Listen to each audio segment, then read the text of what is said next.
I'm back. Hey, y'all. Thank you for watching another What Else is Going On, aka We Go podcast YouTube video. I am your girl, Taria. So there's a couple things I wanted to talk to y'all about, a couple Bravo things, and one pop culture type thing.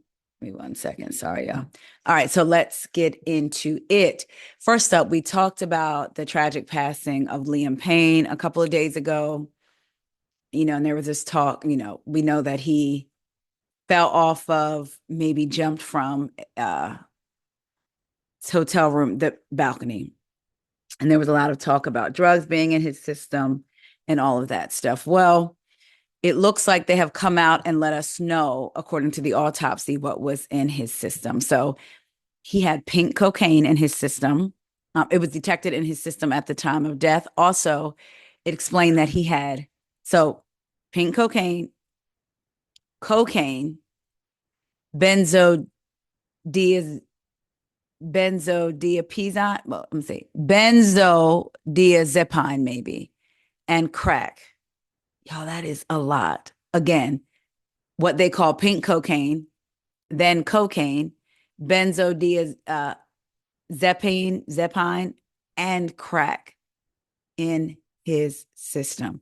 Now, again, that's according to the autopsy. So, what is pink cocaine? Because let's remember that was also named in a Diddy suit. Remember, allegedly, they said Carisha, aka Young Miami, was taking him pink cocaine.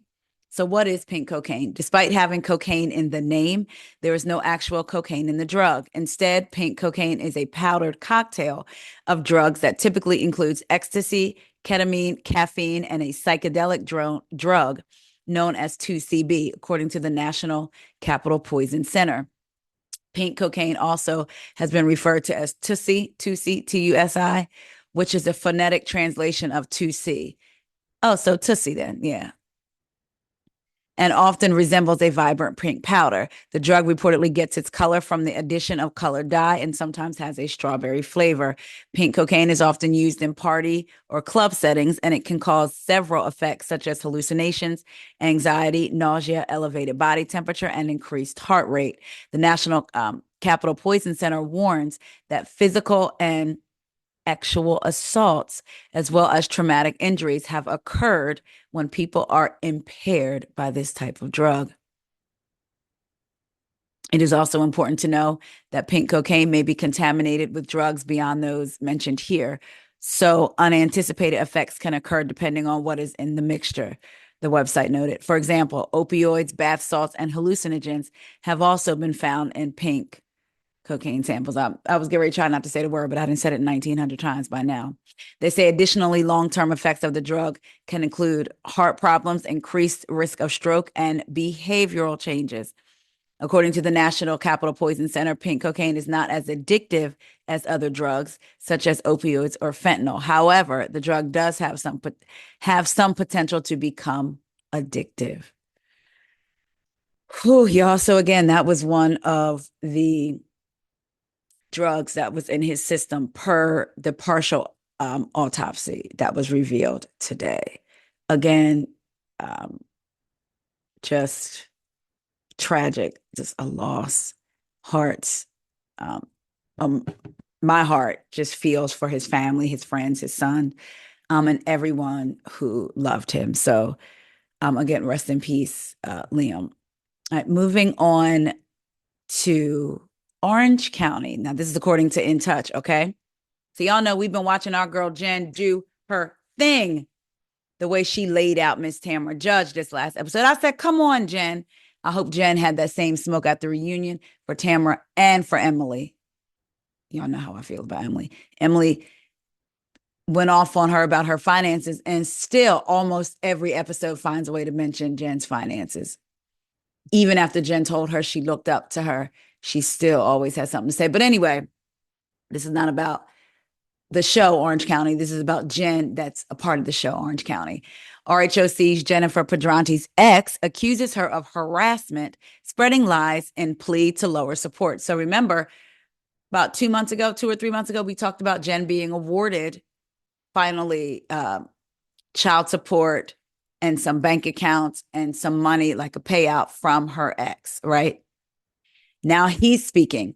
Jennifer Padrante's ex-husband. And again, did I tell y'all this is Pert in Touch? Jennifer Padrante's ex-husband, William Padrante, accused her of telling lies about him on The Real Housewives of Orange County that ruined his reputation as part of his plea to cut off her spousal support. In Touch can exclusively report. According to court documents obtained by In Touch, William, 52, requested that the $1,735 per month he pays Jennifer, 47, in spousal support be terminated. He also asked that the $4,674 per month he pays in child support to be reduced. For how many kids? Don't they have like 4 or 5 kids? As In Touch first reported, Jennifer and William were married from 2002 until 2021. William filed for divorce in March of 2023. Only weeks before Jennifer's RHOC debut. Jennifer and William settled their divorce in June. The exes agreed to share joint legal and physical custody of their 4 minor children, Dawson, Grayson, Everly, and Dominic. The order said the children would live with Jennifer. In his new motion, William said he made $5,546 in wages and another $12,740 in self-employment income last month. Williams is an attorney who also is the CEO of a company called VisGenX. So let's see. He says he made $5,546 in wages and then another $12,740 in self-employment. So that brings his last month, he made $18,286. He said he believes Jennifer pulls in around $8,000 per month from Bravo and other sources of income. He said his average monthly expenses total $14,320. So if he makes $18,286, or if he made that last month and his average monthly expenses is $14,320, I guess he's trying to say that would leave him with $3,966. Williams said he had a significant reduction in salary due to his employer needing to conserve capital resources. In his declaration, Williams said their son Dawson started living with him solely in March, which we did see on the show that he said he wanted to live with his dad. He said he covers all his expenses, including car payment, auto insurance, health insurance, cell phone, gas, food, and all other needs. He said the original divorce settlement requires him to pay $587 per month in support for Dawson. He said at the time, Dawson lived with Jennifer. In addition, Williams said that his income drastically decreased since the original order. He also asked that the $4,674 per month in child support he currently pays be reduced by $587. So he wants the $587 that he's supposed to pay for Dawson to be taken off since Dawson now lives with him full time. On top of that, he pointed out that Jennifer got engaged to her long-term boyfriend, Ryan Boyahan, in April. In his declaration, Williams said Jennifer moved in with Ryan after facing issues with rent at her own place. Wasn't that because William was supposed to be covering a big portion of the rent? Isn't that? Williams said she moved in with Ryan because she did not pay rent or lease at a home in Ladera Ranch, California. I am not party to the lease agreement. Oh, Jennifer signed the lease agreement without first notifying me. If she had notified me beforehand, I would not have agreed to the terms of the lease, particularly the amount. We agreed to an uneven split of the amount of the rent since the children would be living there. Jennifer was not able to contribute anything toward the rent, and therefore the rent was not able to be paid. So he's saying she signed the lease without talking to him. Then after she signed it, they agreed to an uneven split and she wasn't keeping up her half or her part. Is he saying that he was? Williams said he believes Jennifer doesn't pay a ton of expenses at Ryan's home. He said he doesn't believe the court was aware that Jennifer was living with Ryan when it ordered him to pay $1,735 a month in spousal support. He accused Jennifer of consistently harassing him to try to meet in person, despite him repeatedly asking her to stop. He said he asked her several times not to come to his residence. He said Jennifer came to his home on August 29th to try to speak to him. He said she has come to his home on a previous occasion too. William wants the court to order her not to come near his home. This is harassment and an invasion of my privacy, Williams said. In addition, Williams accused Jennifer of violating the provision in their divorce deal, stating they would not disparage the other. He said that Jennifer had made multiple disparaging comments and lies about me on the Bravo TV show, as well as in national media interviews, including negative comments about my relationship with my kids. My reputation has been adversely affected by this. I have also had to have conversations with the children about it as well. Williams said Jennifer spoke publicly about his financial situation and information that was shared with her in the divorce, which he said caused damage to his reputation. As In Touch First reported, days before Williams' motion was filed, Jennifer demanded her ex-husband appear in court for an examination of his finances. The battle is ongoing. On top of the divorce, Jennifer and William were also dragged back to court in a separate lawsuit over the RHOC Stars yoga studio over claims they breached a settlement over unpaid rent. I'm trying to remember what it was that Jen said about him, that just he didn't pay. He no longer works for her family, right? And he didn't pay his portion of the lease. Also, I believe she said that basically when her kids are with him and the person in his new relationship, like she sees the way he lights up, I believe she said, and why couldn't she never, in all the years she was with him, she never got that from him. Is there anything else she said disparaging? Because here's my thing, but he's saying she's lying. But let's say if it's the truth, if he wasn't paying, if he did get, his income did get drastically cut and she said it. And if he's not paying and she stated those as fact, is that still disparaging if she is stating facts? I don't know, child. Looks like the legal expenses. And I will say this, as far as the child support, it don't matter if I'm living with somebody else. These are your children. And they're not married. Ryan and Jen aren't married. So that income doesn't have to be considered. I believe if they got married, Ryan's income might, depending on the state. I don't know about California, but yeah. Now the spousal support, I don't know, because I mean, technically she ain't married. So I don't know. We will see how it goes. I'm sure. I was going to say, I'm sure it'll be talked about on the show, but the season is almost over. So who knows if it'll go into next season. We shall see. Y'all let me know what y'all think. Vanderpump Rules, child, and Lala Kent. Okay. I'm going to be honest. I've never seen it for Lala ever since the beginning. Since she first stepped on the scene. I can say when I have agreed with her on some things, but overall, she just hasn't been my cup of tea, right?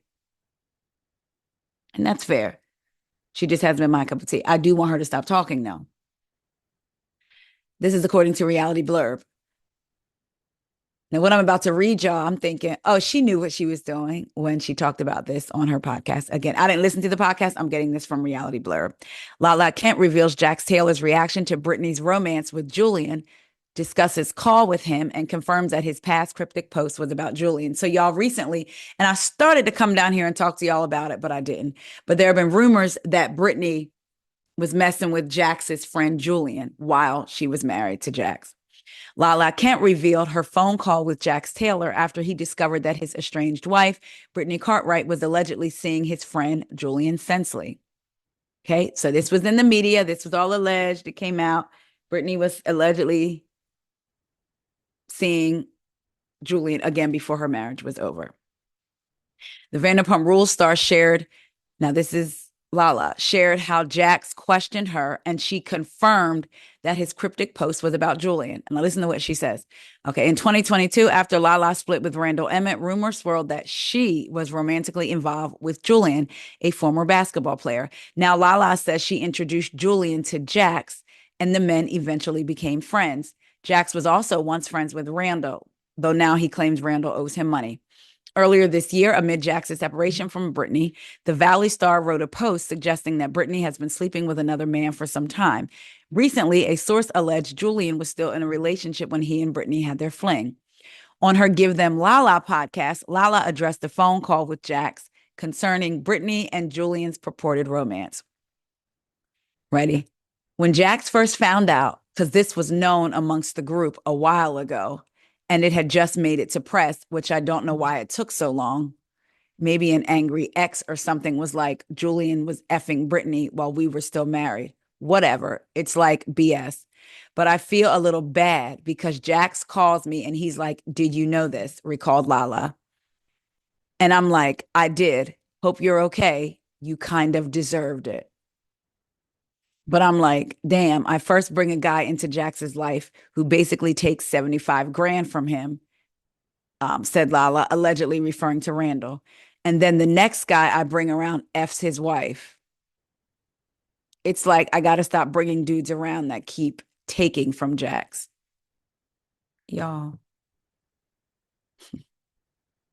The Valley recently finished filming its second season. Vanderpump Rules is currently on hiatus, and it's uncertain if the show will return. But according to reports, Lala is filming in some capacity for the Valley. Why? There was Jax had recently was in the media saying that he feels like he should come, like basically if Vanderpump Rules comes back for one last season, he should come back as like a final goodbye. And I'm wondering if that's why Lala is now putting this out, because that would be something to be talked about. So I'm wondering if she's doing that to kind of make it seem like, oh, we have salacious stuff going on. So there is a reason for Vanderpump Rules to come back. She knew what she was doing when she said all that she said. By the way, it looks like to me, I'm gonna have his picture in the thumbnail. Is Jason black? Because it do seem like that's what Brittany, or not Jason, is Julian black? Because it seemed like Brittany likes the black man because her ex was black. I'm not surprised. Nothing surprises me at all. Nothing like that surprises me. I'm gonna say it, y'all. He ain't gonna want me to say it. I was waving to Corey because he's going to the gym. He just looked at me. I say show him all the sausage, everything behind the scenes, like how the sausage is made. Not show y'all his sausage, but how the sausage was made. So he waved to me. I waved, and I guess he did want me to wave back, like he wanted me to continue to focus, but I waved because hello. So he probably knew that I was gonna bring it up. But anyway, I believe. Let me see. I'm looking up right now to see if he's black. I think so. He looked black. Yeah, child. Girl, they say she had a fling with him. I'm gonna put him in the thumbnail, y'all. But Lala knew what she was doing. She knew. She knew. She knew. Again, I think it was so that this could be in the headlines. I really do. And maybe that's because we know how now reality stars be plotting and planning stuff behind the scenes. So it's like, to me, so maybe that's why my mind is thinking, but we know that Lala then just had another baby child. She wants that Vanderpump check. I don't want her on the Valley though. I don't want her on the Valley. I'm excited for the Valley to come back because I really enjoyed season one. Y'all listen, if y'all, I know that we got 1,000 shows on right now. If you didn't watch season one of the Valley, please. Some of y'all took the advice to watch the Valley because it was good. Y'all come on and catch up. It's a real easy watch. I want y'all to watch it. Okay. Trust me, you won't regret it. So y'all can be ready for season two. I just don't want Lala on the Valley. But what do y'all think? Do y'all like Lala? Did y'all used to like her? Then stop? Did she work your nerves? Do y'all just don't even think about Lala? And for those of y'all that watched Vanderpump and the Valley, do y'all want to see Lala on the Valley? Y'all let me know. Also, let me know what y'all think about Jen, child. Jen, I just want our Jen to be happy, Jen. I just want you, Jen from RHOC. I really just want you to be happy. And child, this pink cocaine. Y'all, when I tell y'all, every time I hear something like this, I'd be right. I know my kids have heard about it, but I'll be texting in the family group chat. I'm just going to say it again. Y'all, I need y'all to not try this stuff, please. And you want to believe that your children won't, right? Me and Corey have honest conversations with our kids. And you hope that they trust you. I've told my kids, I've said it before, you can tell me and your dad anything. I'm not going to sit here and say I'm going to agree with every decision you make because I may disagree. However, you should still have a safe place. Like there needs to be at least one person in this entire world that is your safe space, that you know you can share what's heavy on your heart, or if you just want to get it out. And for my kids, I told them that's me and your dad. Now, even if I don't agree, if they need to get it out in that moment, I'm not going to be like, I don't, I want them to feel comfortable enough to come to us. And then once things settle, circle back, now we can have a conversation, right? I'm not telling them, yes, we'll be your safe place to land. And then right away, we're going to get into it. No. Mm-mm. But I wanted them to know that I, I'm still your parent, right? We're still your parents. So no, we're not going to always agree. My parents don't agree with everything I do. I don't agree with everything they do, right? But I feel safe talking to them. So I do feel safe. I said that right. I feel safe talking to them. And I want my kids, our kids are dealing with many more different things than what I was dealing with at their age. So I want them to know that they have a safe space. But when I see this stuff, just like, oh, it's pink cocaine. Oh, it don't really have cocaine in it. Yeah, but it has a little thousand other things in it that could take you up out of here or could cause you to do something that could end up taking yourself up out of here. So it's just, I hate saying like it's a scary time we live in, but it is like a little bit of a nerve-wracking time we live in. Again, thoughts and prayers to everybody who loved Liam. All right, y'all. Love y'all so much. Let me go on and finish taking my notes for Potomac, and I will talk to y'all later. See ya.